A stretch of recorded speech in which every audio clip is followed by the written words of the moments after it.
Assalamualaikum. Hari ini saya berada di Desa Lesmana, Kecamatan Aji Barang, Kabupaten Banyumas, Jawa Tengah. Ngapain saya ke sini? Nah, jadi begini teman-teman. Di sini tempat saya berdiri itu adalah salah satu aset desa. Aset desa milik pemerintah Desa Lesmana, Kecamatan Aji Barang, Banyumas, yang ternyata kemudian di sini dibangun semacam kayak aula. Dia punya lahan tidak luas lah, sedang. Ini biasa, setiap desa punya lahan seperti ini. Nah, tapi saya lagi nggak tertarik ngomongin aula. Aula biasa-biasa aja, nggak ada istimewanya kalau menurut saya. Yang istimewa itu adalah apa? Di depan aula ini dia punya lahan sekitar sini, yang kemudian ditanami durian. Dan durian itu dikelola dengan baik oleh BUMDes, Badan Usaha Milik Desa. Nah ini, kan pemerintah mencanangkan setiap desa itu harus punya produk. Nah produk itu biasanya nanti akan dikelola oleh BUMDes. Jadi lahan-lahan tidur, lahan-lahan yang komers itu nanti akan dikelola oleh BUMDes. Tujuannya apa? Tujuannya agar desa itu punya PAD. Maka dari itu saya kesini kenapa? Karena saya pikir yang namanya Desa Lesmana ini pintar banget. Kenapa saya bilang pintar banget? Karena desa-desa yang lain, menurut saya, versi saya, mungkin karena saya belum nyampe, itu belum ada yang seperti ini. Lahan sekecil ini dimanfaatkan ditanemin durian, lalu kemudian menghasilkan durian yang banyak sekali, dan analisa ekonominya nanti akan kita bahas. Nah, sekarang saya langsung bertemu dengan yang mengurus lahan BUMDes ini, tanaman durian ini, yang setiap hari di sini. Dia sangat setia sekali. Saya pikir dia memang luar biasa lah, saya salut. Ini dia Bapak Slamet. Pak Slamet. Assalamualaikum. Waalaikumsalam warahmatullahi teman-teman, saya perkenal kembali. Ini adalah Pak Slamet. Kalau mungkin kalian itu masuk ke dalam komunitas BUMDes atau apa, mungkin Pak Slamet itu sudah tidak asing lagi. Tapi tetap saya akan perkenalkan kembali, beliau adalah Pak Slamet. Pak Slamet, nih sedikit-sedikit kita mau ulik lah ya. Monggo. Barangkali dari obrolan kita ini bisa bermanfaat buat kawan-kawan yang lain. Ya tidak harus di BUMDes juga. Kawan-kawan yang mungkin pengen berkebun durian dan sebagainya. Karena kan durian tetap durian. Ya. Walaupun dia durian BUMDes atau bukan, kan rasanya tetap enak ya. Baik. Nah, ini asal muasalnya dulu itu seperti apa coba? Sedikit ya saya akan ceritakan. Ya. Ya dulu sih terawat, tapi nggak terlalu insentif buat dirawatnya. Artinya masih banyak rumput-rumput di sini, terus pemeliharaannya juga kurang, pemupukannya kurang. Nah, alhamdulillah setelah saya dipercaya ya untuk mengelola BUMDes, menjadi kepengurus, kemudian saya manfaatkan, wah ini berpotensi untuk meng-up ekonomi daerah, desa. Pak, ini saya mau tanya. Ya. Kalau saya lihat, ini kan jaraknya tuh ada yang paling cuma 5 meter, ada yang mungkin 6 meter, nggak terlalu inilah ya, selalu apa sih namanya, sesuai dengan standar durian kan katanya 8 sampai 10 meter. Betul. Pelaksanaannya atau prakteknya ngaruh nggak sih di hasil? Kalau dari awal itu sebenarnya enggak, karena batangnya cabangnya belum begitu rindang. Tapi setelah pohon itu besar, otomatis kayak tabrakan. Iya, kayak tabrakan dan harus di pruning. Kita sambil jalan Pak, nanti lihat yang kayaknya bagus-bagus juga di sana itu. Ya, untuk idealnya minimalis itu 8 meter. 8 meter lah ya. Ya, betul. Karena kita lokasinya sempit, ya sedikit, jadi 5 meter. Tapi kalau saya lihat walaupun 5 meter, 6 meter pun saya pikir nggak ada masalah di hasil, karena emang ini luar biasa hasilnya tuh. Tuh bunga-bunganya itu sudah Masya Allah luar biasa lagi. Ya, boleh tahu Pak, ini hasil apa? Kok hasil? Jenis duriannya apa aja sih?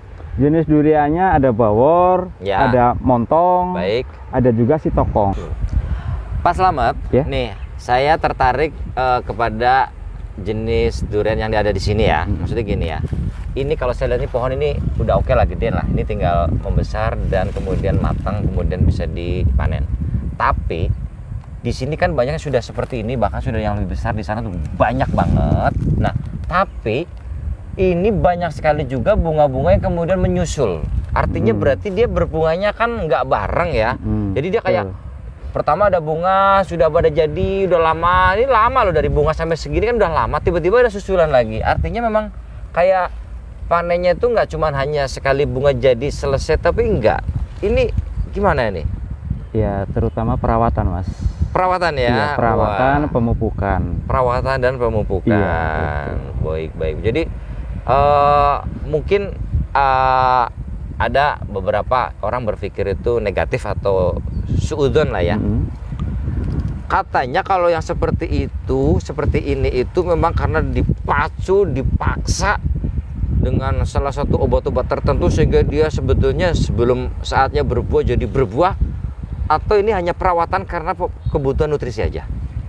Iya, alhamdulillah di sini tanahnya agak bagus Mas. Bagus ya, subur memang ya. ada yang dipacu, tapi kan kita kasihan pada Betul. pohonnya. Iya. Nanti stres mati kan, Betul. harus nanam lagi. Ya, kalau rusak sebenarnya lah kalau nanti. ya jadi seperti manusia lah. Kalau kita rawat kan jadi bagus, jadi Iya, cantik, jadi ya cantik, kan. iya, baik. Ya pohon pun seperti itu. Baik. Kita pupuk, kita rawat.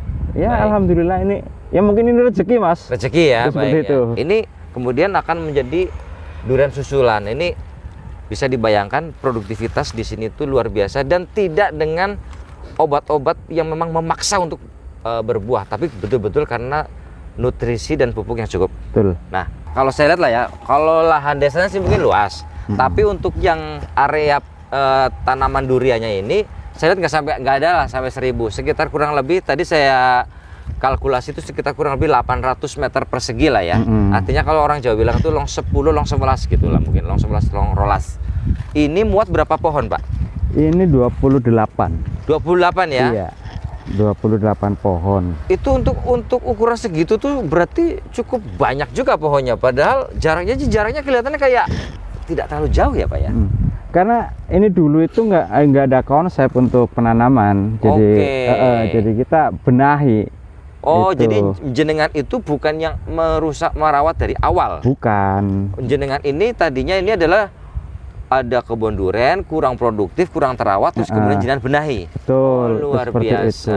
Jadi seharusnya kan jaraknya itu kan 8 meter minimalisnya. Ya betul.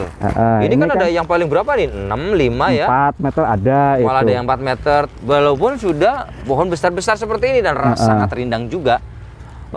Apa rahasianya Pak untuk perawatan dari pohon-pohon ini? Kok bisa ya sedemikian rupa lah sehingga ini produktivitasnya sangat tinggi Pak? Ya, yang pertama ya memang dari pemupukan, kemudian kita jangan ragu-ragu untuk pruning. Baik. Oh iya, ini banyak yang sekali sudah kayak dipunggel-punggel juga ya Pak ya? Iya, betul itu. Oke ya. Jadi gitu teman-teman, kita yang namanya jarak pendek kan tidak mungkin kemudian kita menebang, mengganti, terus kemudian dijarakin lagi ya ribet. Sudah kadung terjadi, sudah kadung ditanam, ya sudah kita teruskan, tetapi kita maksimalkan. Caranya bagaimana? Caranya yaitu kita jangan ragu-ragu untuk pruning. Kalau memang ada cabang-cabang yang tabrakan, kita potong. Lalu kemudian kalau terlalu rindang ya kita kurangin sehingga sinar matahari tetap masuk ke batang, ke buah, sehingga produktivitas itu akan tetap tinggi seperti itu. Betul. Jadi nanti panjenengan kesini beli durian itu kan ada gazebo, bisa langsung dimakan di situ. Baik, keren ya. Jadi karena mungkin ya kalau kita jual langsung persatuan ke pengunjung, harganya akan lebih tinggi dibanding kita. Nah itu gitu teman-teman. Ya memang ya namanya durian itu kan bagaimana kita menjual. Tapi kalau kita bisa menjual dengan mendatangkan tamu, tentu harganya akan harga gerai. Tapi kalau kita jual langsung borongan ke pedagang, ya tentu karena dia juga harus ada selisih, harganya disesuaikan. Ya mungkin berarti ada rencana juga lah ya nanti lahan-lahan kosong ini pun mungkin akan dibudidayakan durian juga lah ya. Ada kemungkinan ya. Siap. Insya Allah ini udah mulai dipangkas itu. Baik. Udah mulai nanam ya bulan-bulan depan lah kita persiapin lahan dulu. Siap. Oke. Ya. Pokoknya kita support Pak. Kalau ini nanti disamakan, karena itu sudah jelas hasilnya, kita support. Nih, mohon maaf nih, bukan ikut campur, tapi pemerintah desa ini wajib mendukung. Nah ini sudah terbukti. Apa sih kita mau nanam apa? Bukan. Nanti kalau kita sebutkan tanaman yang lain, takutnya kita membandingkan atau menjatuhkan. Jadi saya nggak nyebutkan. Pokoknya, ya udah, kita realistis. Durian adalah rajanya buah dengan hasil yang sangat luar biasa. Ada banyak pertanyaan Pak. Gimana? Merawat durian itu rumitnya kayak apa sih Pak? Jelimetnya, susahnya kayak apa? Ya sebenarnya sederhana Mas. Kita utamanya itu senang dulu. Nggih. Ya, setelah senang berarti kan kita rawat Nggih. mungkin dari tanahnya itu Ya. jangan sampai ada rumput-rumput liar. Oh, nggih. Kemudian kita pemupukan Nggih. yang secara rutinitas lah untuk Nggih. pemupukan. Udah itu aja. Sangat simpel, jadi nggak serumit kayak, mohon maaf ya, mungkin pertanian-pertanian Iya. yang lain kan kadang-kadang harus full setiap hari Iya. ke ladang dan lain sebagainya. Ini tidak, Enggak. santai saja. Santai. Bahkan dengan jenengan juga sambil bekerja di luar. Iya. Wah. Saya bekerja di luar, sisa waktunya saya manfaatkan ke sini. Oke. Masih nyendak, Mas. Masih nyedang ya? Iya. Artinya Pak Slamet ini pun sebenarnya punya pekerjaan yang dari pagi sampai sore. Dia hanya sesekali datang atau sore hanya untuk mengontrol dan hasilnya itu ada. Artinya ketika panjenengan kalian pun punya pekerjaan pun bukan berarti tidak bisa ikut berbudidaya durian seperti Mas Slamet ini. Oke.